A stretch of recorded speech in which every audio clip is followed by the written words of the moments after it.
Hello friends, welcome to my YouTube channel. So today in this video, I am going to show you how to use two applications at the same time on this device.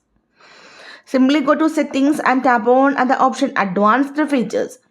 Now here you can see the option multi-window. Tap on this one. You can see the option split screen. Tap on this one. First of all, enable this option. Now let me show you how to use the split screen. Just swipe up with the two fingers from the bottom of the screen. Let me show you. You can see. Now the settings page is in the split screen, and at the bottom here you can open any applications here. Simply here I am going to open the calendar. Now you can see at a time we can easily use the two applications.